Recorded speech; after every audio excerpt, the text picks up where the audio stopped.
MTB arts કોલેજમાં in charge Acharya સાથે અત્યાચારની ઘટના.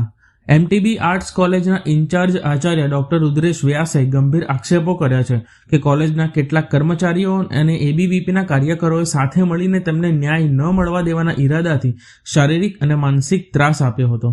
તેઓએ ઉમરા પોલીસ સ્ટેશનમાં ફરિયાદ આપી છે કે 9 જુલાઈ 2025ના રોજ તેમને ઓફિસમાં 8 કલાક સુધી બંધ રાખવામાં આવ્યા હતા અને પોતે ડાયાબિટીસના દર્દી હોવા છતાં તેમને દવા લેવા જવા પણ મંજૂરી આપી ન હતી. ડોક્ટર વ્યાસે કોલેજમાં 222 સીટ હોવા છતાં 8,000થી વધુ એડમિશન ઓફર લેટરો બહાર પડાયા હોવાનો આક્ષેપ કર્યો.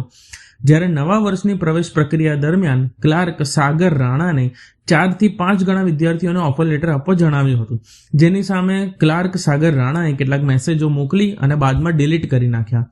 તેમણે દાવો કર્યો કે મને ખુરશી પરથી પણ દબાણપૂર્વક ઉઠાડી ફેંકી દેવાનો પ્રયાસ કરવામાં આવ્યો. એબીવીપી મહાનગર મંત્રી રવિ માંગરોળિયાએ ડોક્ટર વ્યાસને ધમકાવતા કહ્યું કે હું પરિષદ મહામંત્રી છું, તારાથી થાય તે કરી લે, તને આચાર્યની ખુરશી પરથી ઉતારીને જ રહીશ. અહીં અમારું કોઈ પણ કાંઈ બગાડી નહીં શકે, બધા જ વ્યક્તિઓ અમારી તરફેણમાં છે. ઉપરાંત 10 જુલાઈએ રજિસ્ટ્રારની ઓફિસમાં તેમની વિરુદ્ધ એબીવીપીના વિદ્યાર્થીઓએ ગાળો આપી હતી અને સૂત્રોચ્ચાર પણ કર્યા હતા.